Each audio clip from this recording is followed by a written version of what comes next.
You're listening to The Haunting of Bly Manor Aftershow by Horror Movie Talk.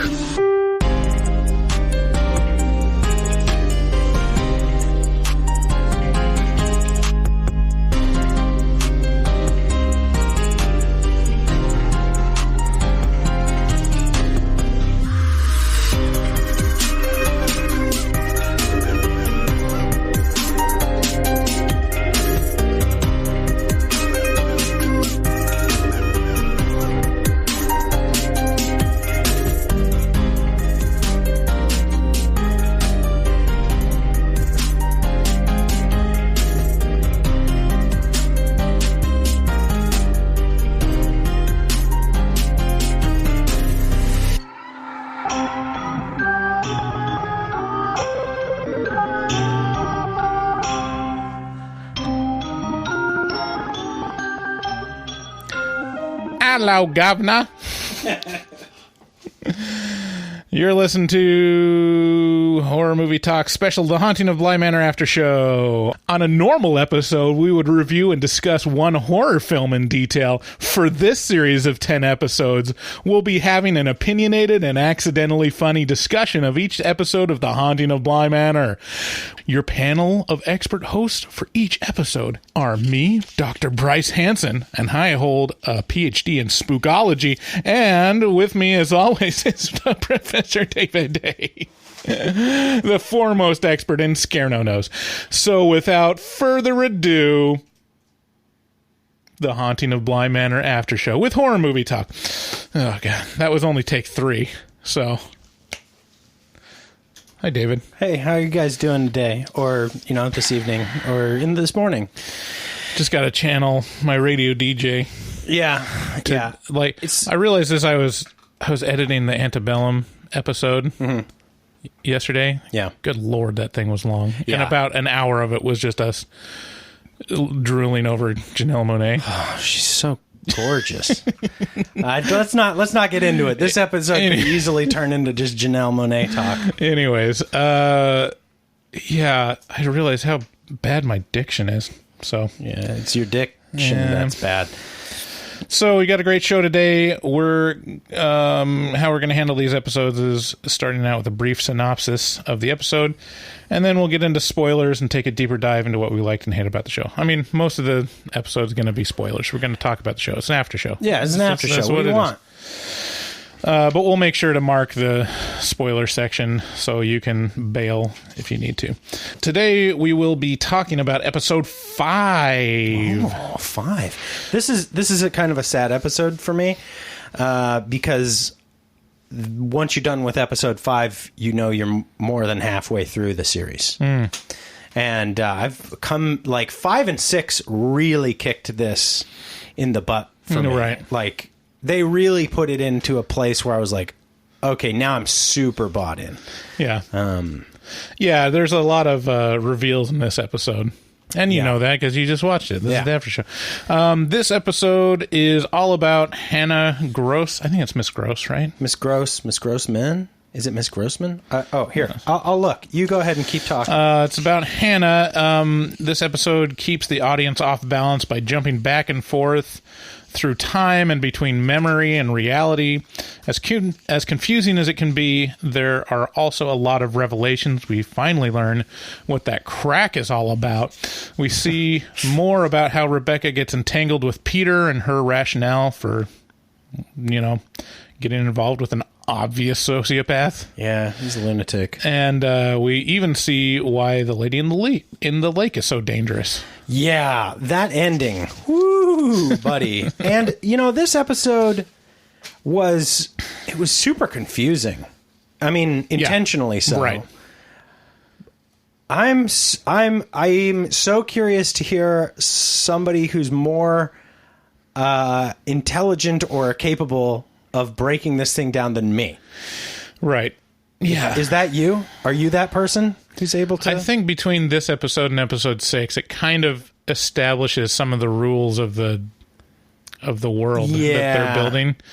So and I have some theories about this episode that I haven't ventured past 6, but I'm hoping that my theories will be confirmed and they will just snap episode 5 into focus for me, and I'll go, yeah, that makes sense now. Like right. if Hannah is X, then I can. My theory is right, and this all makes perfect sense. Right.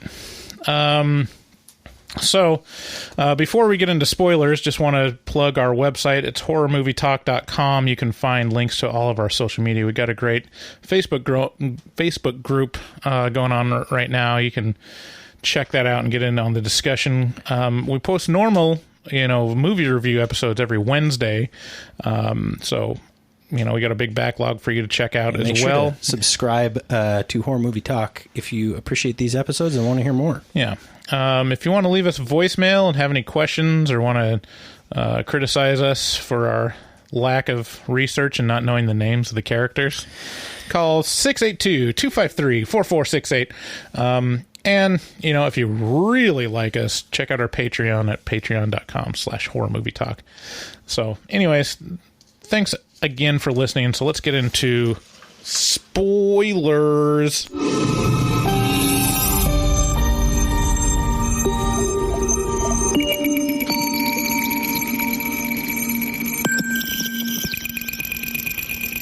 Spoilers, governor. It never gets old. It never does. I mean, it's, since we got so many Americans speaking with English accents. Put another shrimp on the barbie. Was that the Queen of England? That's what she says, right? Yeah, right. She says that a lot. Right. I was under the impression. There's talk about impeaching her or something like that. Like really? Getting rid of the royal family. Yeah, I mean, they talk about that all the time. Yeah. It seems like something to do if you're not part of the royal family. Bunch of jealous bitches. So not like us super, we're us at Bly Manor, we pay our respects. Respect. So let's go. Yeah, I mispasted the bullet points on this. So last episode we ended with Danny throwing in mirror man's glasses into the fire, and this doesn't really pick off from there. It goes back to when Owen was being hired as the cook, and he's being interviewed by Miss Gross. Yeah. Grossman. I can't find it anywhere online, just mostly because, people like us haven't written about it yet. So I'm pretty sure it's Miss Gross. I think it is Miss Gross. So, or Hannah. We'll just say Hannah. Just say Hannah. So he's being interviewed by Hannah, and he kind of reveals his backstory that we already know, that he's taking this job because close to home. It's close to home. He doesn't have to be a sous chef, which is just chopping a bunch of vegetables all the time. Yeah, he came from Paris, right? Yeah. He came from Paris, France, where he lived a much theoretically he lived a much more lavish or cultured lifestyle, and now he's back at his home, and he's taking care of his mom who's ailing. Yeah. So her question to him was basically, are you going to stick around for a while? Right. And he says yes for the time being. He's like, hey, baby, yeah, anything you want. And it starts, it's a lot of quick flashbacks and flash forwards and stuff. Like, it's very, intentionally put you off kilter. It's hard to, remember the through line for this, because it literally is you're experiencing it as she's being snapped into different timelines. Right. It's intentionally fucky.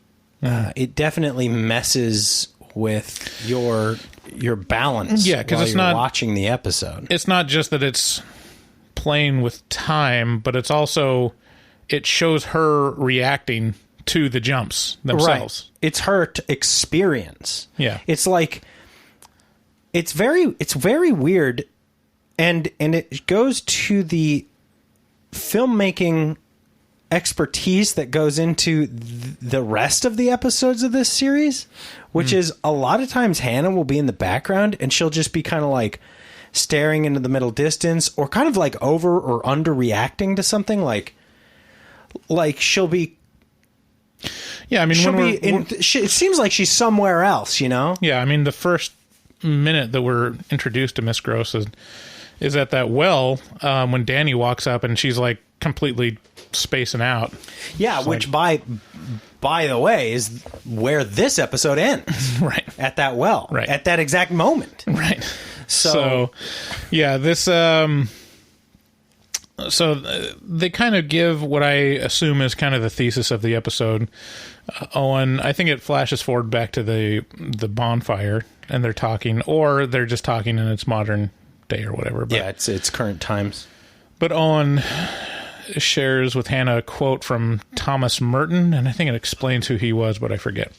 Anyways, the quote was, "Once we get consciousness and identity and all the things that occupy the front of our brains, you reach a transcendence." And I think, he's talking about his mother, basically, because she has Alzheimer's, and she's like all that ego and kind of what makes you a person kind of melts away. Yeah. With that.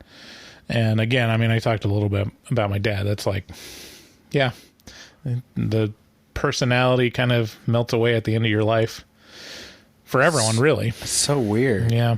It's kind of it's probably, to be honest, that's probably the thing that everybody dreads more than actual death, is like not being them anymore. Yeah, I don't know. I mean, it's like you're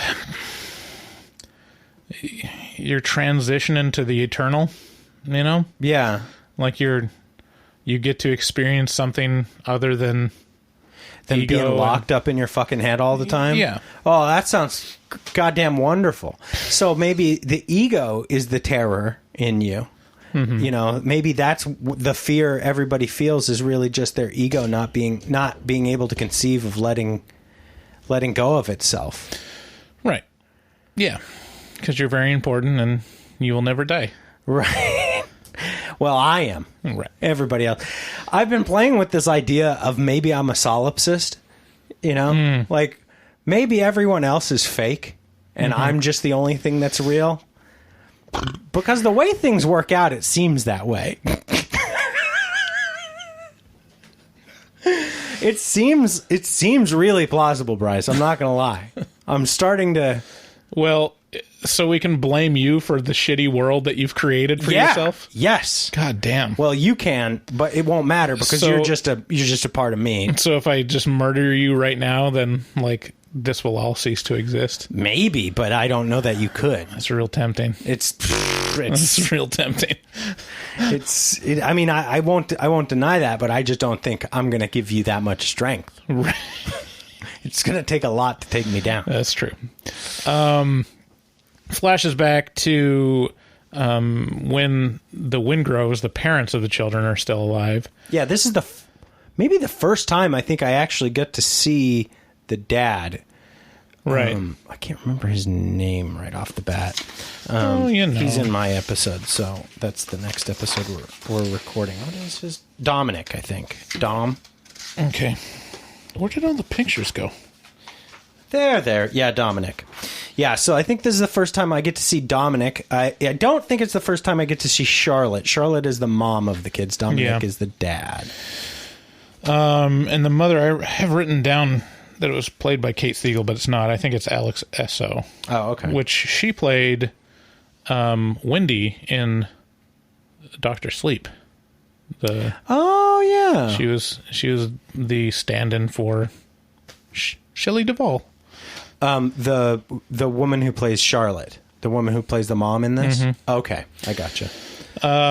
So Mike Flanagan kind of likes to go back. Oh yeah, Mike Flanagan reuse people. Yeah, has a cast of favorites. Definitely. Isn't Henry Elliot from E.T.? Yeah. Yeah. Henry, the uncle, is Elliot from E.T. I was like, this guy looks so familiar.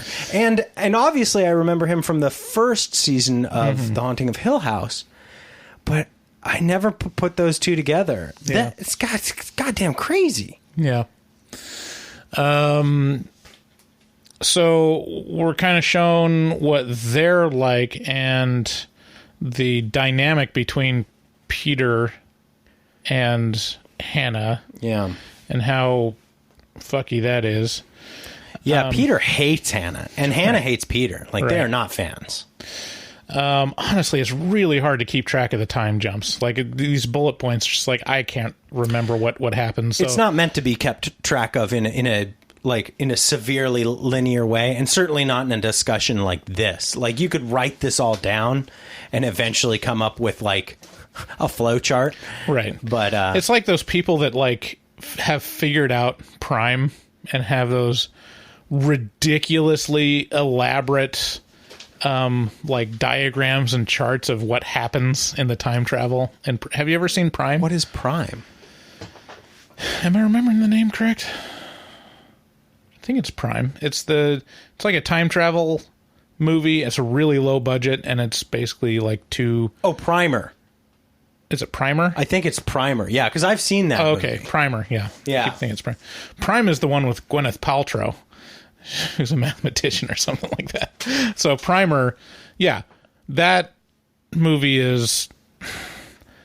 I watched that and I'm like, I get it. It's very complicated, and it has. I'm sure there's a way to figure out what's going on, but Yeah, that's right. That was a good movie, though. It's not even worth it. Like, You don't like it. and then after I see how they broke it down, I'm like, oh well, that's impossible. Like, someone had to do like a doctorate thesis to break that down, because it's Wow. like, oh, you can tell that this is from a different timeline from everything else that happened because of like, he had a pencil in his ear or something. You know, it's like, okay, All right. That's the giveaway, huh? yeah. Anyway, So it's really hard to keep track of it.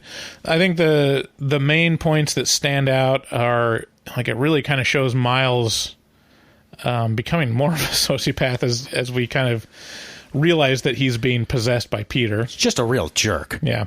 It shows him shaking the ladder. And I think we talked about it on a previous episode that, I can't remember, what's the character's name? It's played by Amelia. So Jamie is up on a ladder, and she's like, I will fucking end you.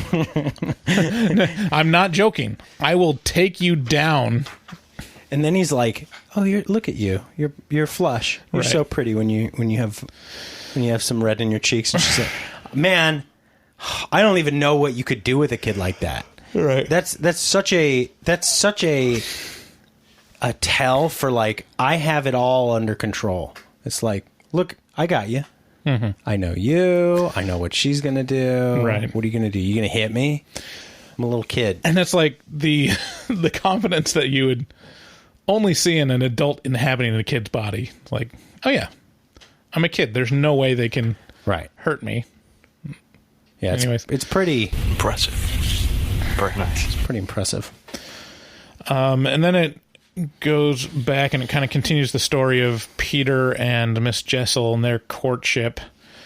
Peter comes back after the batter incident. Yeah, how dare you taste another man's batter? She's like, what are you talking Well, about? when you put it that way. Oh, you just gotta let any old guy's batter in your mouth, huh? She's like, what? Are you talking about batter or cum? Because Yeah. I didn't. No one cummed into my mouth. I didn't lick it. I mean, I licked it. I didn't lick it, though. It's like, So he comes back and it's like nothing ever happened. It's like just such a cookie cutter case of a sociopath. It's really impressive. I mean, this shit happens all the time, though. I know, it's alarming. And kids watch this stuff happen all the time. Like, this basically happened to my dad. Like, this was my dad's whole childhood. It was just like, one total sociopathic narcissist finds another total sociopathic narcissist, and then they make 6 babies and fall in love. It's like, Right. And between each of these kind of jumps in time, there's a big, and it's very helpful that since it's got subtitles on it, a cracking thud. yeah, has- a cracking thud. Yeah, which is what the sound is. And Hannah does that thing where she like pulls her head back severely, like she's holding the back of her head, and it's like cracking thud. Yeah. You know? Yeah, the subtitles on this, I've said it before, are impressively intricate. Hannah walks into Peter as he's trying to steal a 300-year-old necklace, and he gets caught and stopped by Hannah. And this is like the first like real showdown. Yeah. And he's like, hey, I can get you fired. She's like, cool, do it. Yeah. What's up? Do it, bro. But she says an interesting thing here, I think. She says something like, I'll be here. Yeah, for long after you're gone. Right. I'll be here. And that made me kind of go, huh, what's that mean exactly? Because she said it with such certainty, and he was kind of like, yeah. You know, there was like a little bit of a head nod to that or something, where he was kind of like, oh yeah, I guess she's right. Where I was like, does that mean she's a ghost? Is she insinuating that she's dead? I mean, at this time in the timeline, she's not dead. Okay. Because she's interacting with Peter Quint. Yeah, so I mean, the big spoiler of this, and you've already seen it because you watched the show, is that at the very end of the episode, it reveals that crack she's looking at is like a crack at the bottom of a well where she dies. Right. Because Miles, being inhabited by Peter, pushes her down the well. Mm-hmm. But oh my gosh, I should have pulled a Norm Macdonald clip. But then but got a lot of well wishers here today. A lot of people wish you were in one. Wish you were in a well. In a well. They want to push you down a well. It says right here. Apparently they want to murder you. But so if she's not dead now, which I don't think she is, I think she's just confident that she's much more valuable. Sure, and has stronger ties than Peter. But nevertheless, to my point, she continues to interact with the living even after she's dead. Yeah, it's kind of confusing. It's very confusing what the rules are, to the point of like, I'm asking myself, is every single person here dead? I think they are. I think they're all dead. Because it doesn't really make sense unless everyone's dead. Yeah. This is my guess. I'm guessing that they're dead. Yeah. Because like it doesn't make sense if Hannah could literally like, okay. So it shows, I love Homer Simpson. I with him no particular harm, but I will make orphans of his children. What about their mother, Champ? I imagine she would die from grief. I mean, the other big reveal shows the Lady of the Lake coming in as they're having like an argument, like Peter and Hannah and the kids are out in the hall, and what is he doing? Peter and Hannah. I'm sorry. Take me to exactly what's happening. I'm jumping kind of forward and around, but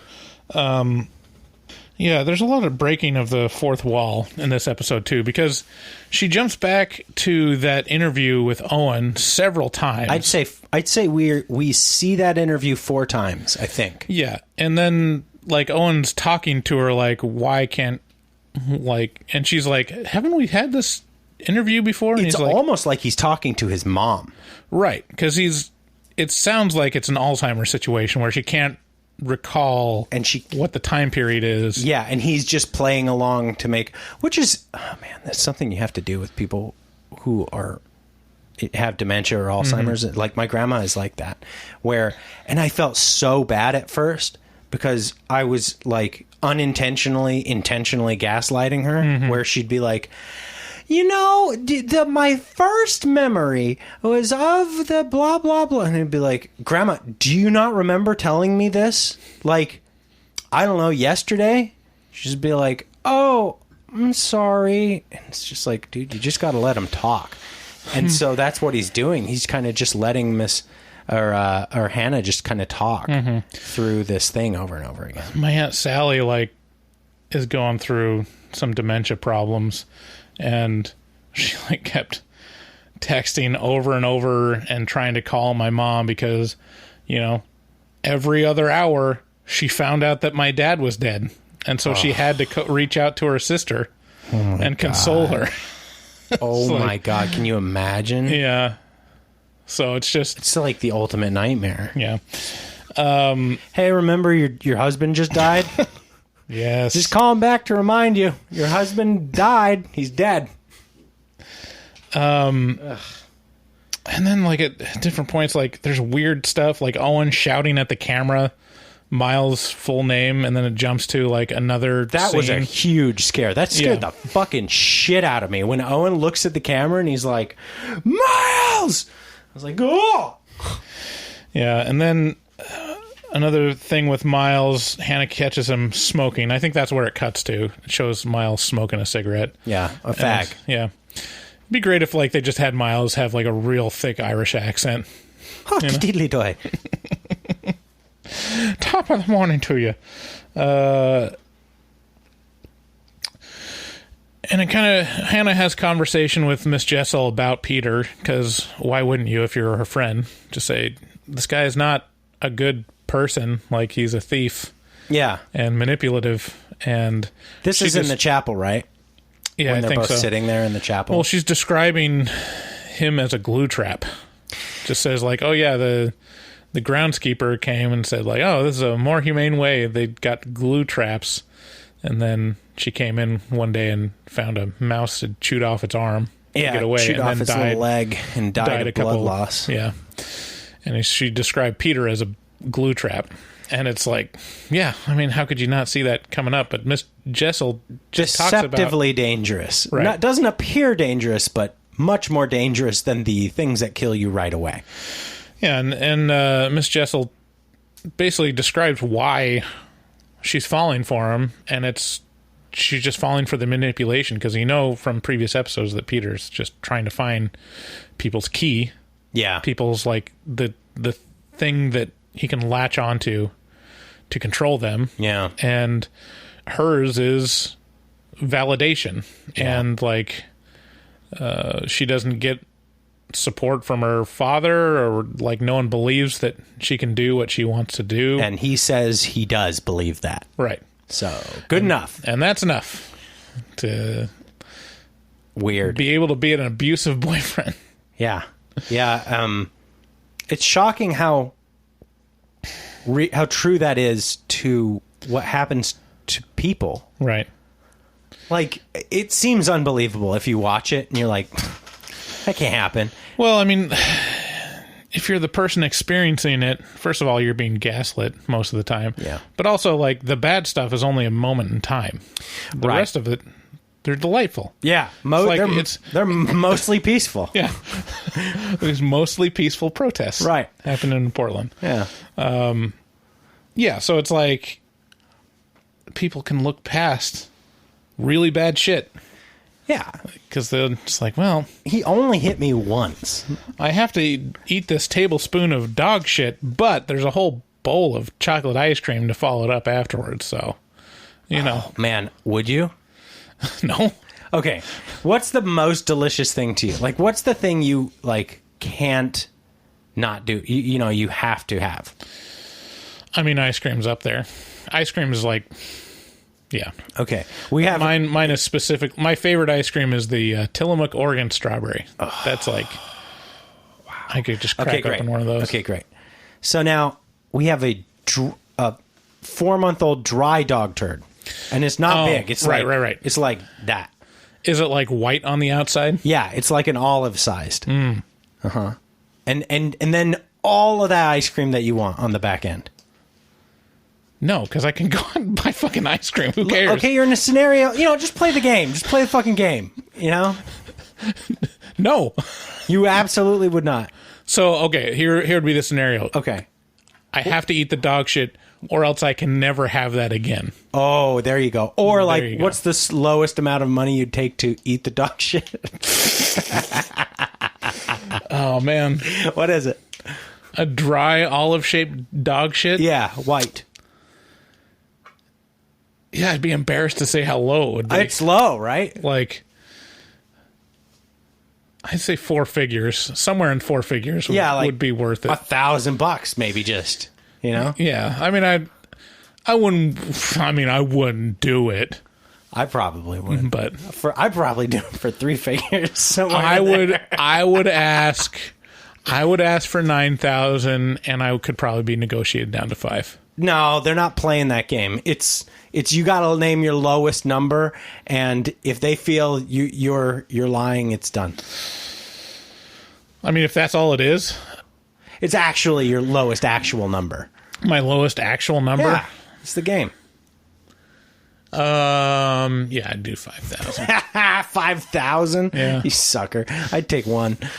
I'd take $9.99. Yeah, I'd have $4,000 more dollars than you. So assuming that you did it. I mean, sounds like. See, I'd eat 4 of these. I'd eat 25 of these things and be fucking rich. I'm a thousandaire, Bryce. So, Where so were we? it's really foreshadowing what's going to happen with Rebecca and Peter. And there's weird, kind of surreal stuff that happens. Hannah opens a door and there's a wall and it has the crack in it. Yeah, that you keep seeing. That crack keeps coming back, man.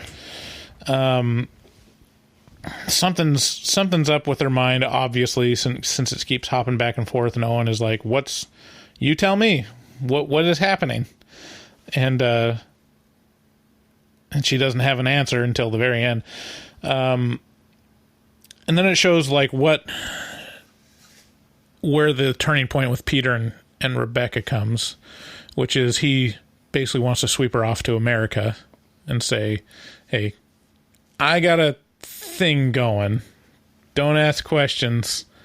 Pack your bags. We're going to America. We're everything free in America. Na. Yeah, so they're going full West Side Story to go to America. And You mean Feifel Goes West? Oh, is that Fievel Goes West? Yeah. I thought it was West Side Story for some reason. I should have known that. Wow, how did I translate that? Wow, that's really good. I'm a goddamn mind bender here. Well, you did pull a clip from the Muppet movie. Yeah. For next episode, I'm assuming. I don't know if it applies to any of these episodes. It definitely applies to movies. So something's fucky with that. Peter says he's going to sweep her off, but then he just disappears. Yeah. Yeah, it's strange. Completely falls off the face of the planet, and it shows the police interviewing Rebecca, and she's like, he just wanted to take me to America, and he's like, so you don't know anything about how he took 250,000 pounds? You just knew he was going to take you to America, right? And she's like, yeah, but that is the way it is. Wait. What? Wait, back it up. What did you say? How much money? It never really shows how he siphons off all that money. How many episodes in are you? I started the 7th episode. I haven't. I'm probably like 15 minutes into the 7th episode. Okay, yeah, I'm not there yet. I just finished 6. Yeah. So I bet we learn later. Yeah, I mean, well, we see him steal a bunch of stuff, so that's one thing. Yeah, just, for sure. Just selling stuff on eBay. Klepto. The 1980s eBay. Yeah, that 1980s eBay. And then he has some kind of access to a banking account because he can siphon off money. And then there's another breaking the fourth wall moment. Rebecca, this is basically saying this is when it happened.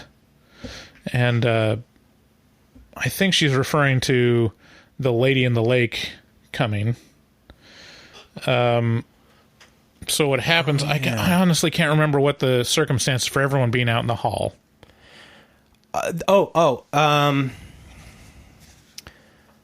Someone had a bad sleep or something like that, right? Right. And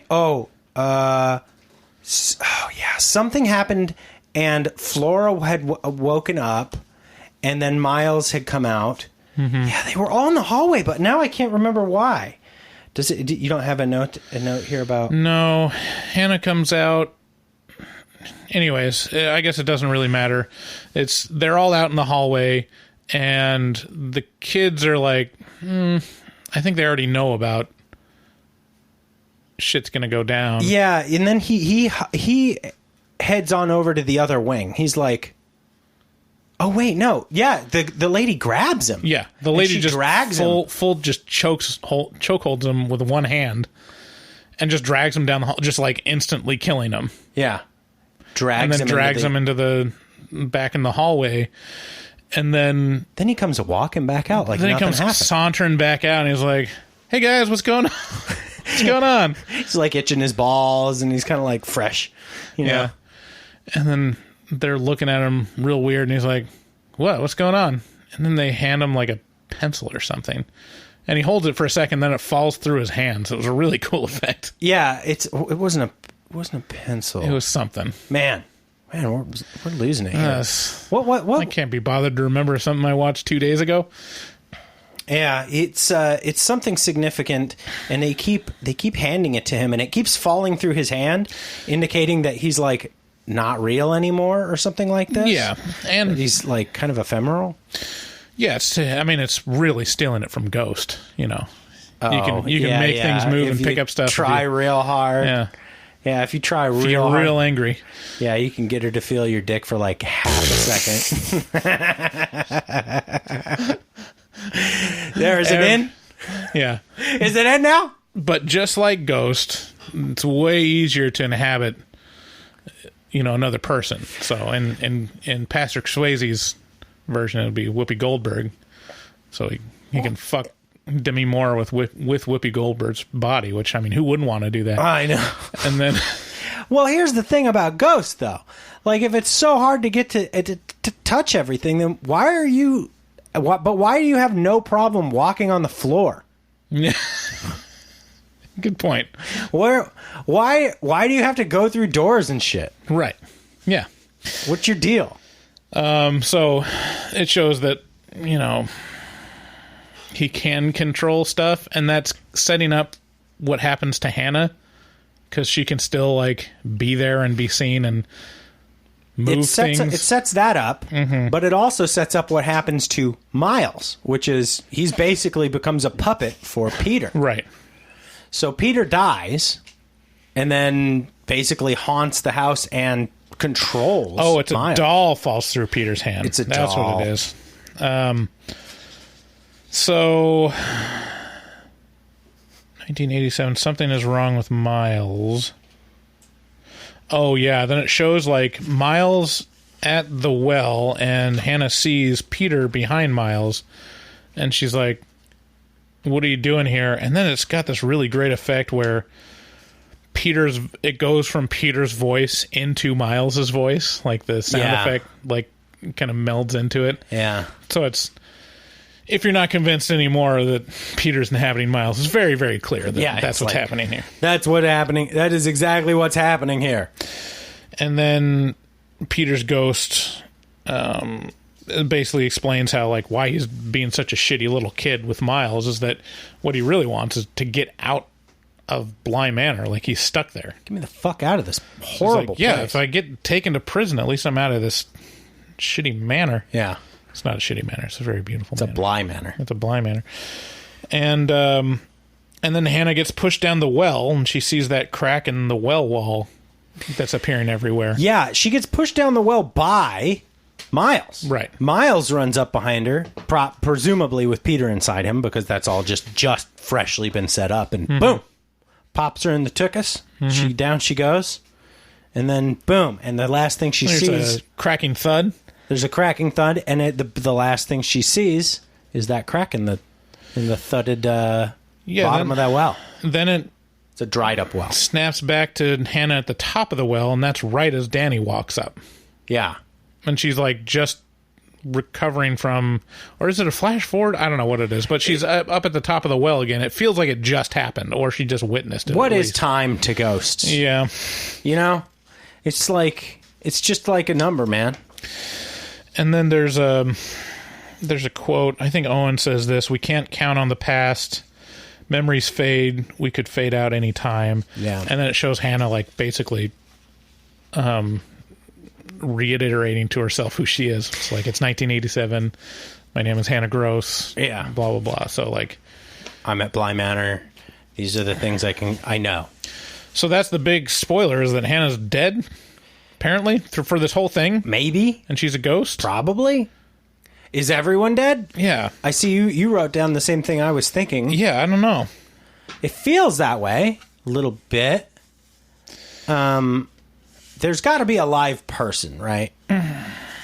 If there's a live person, who do you suppose it is?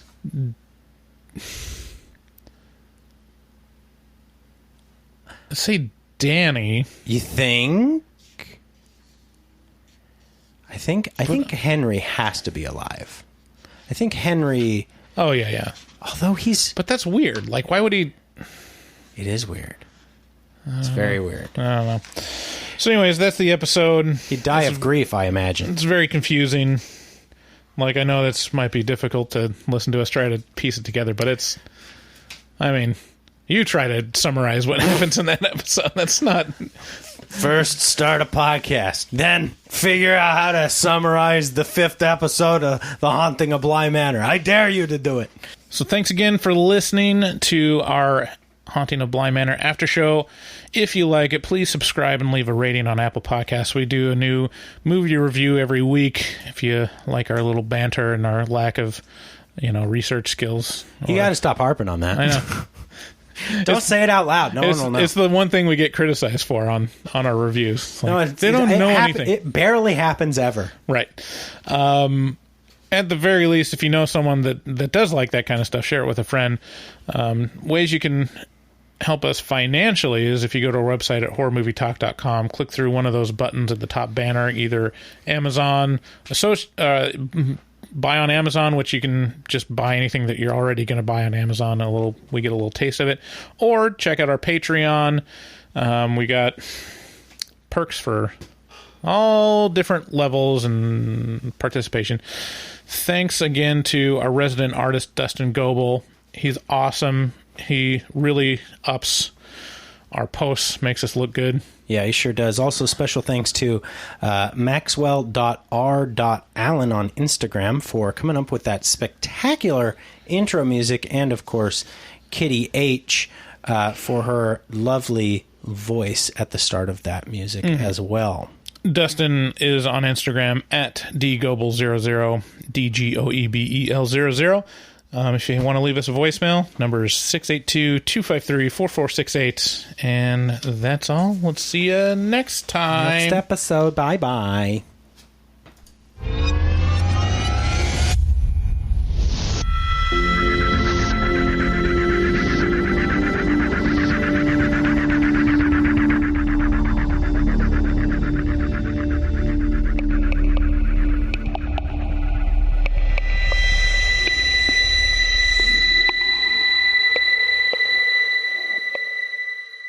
You did great. You did great.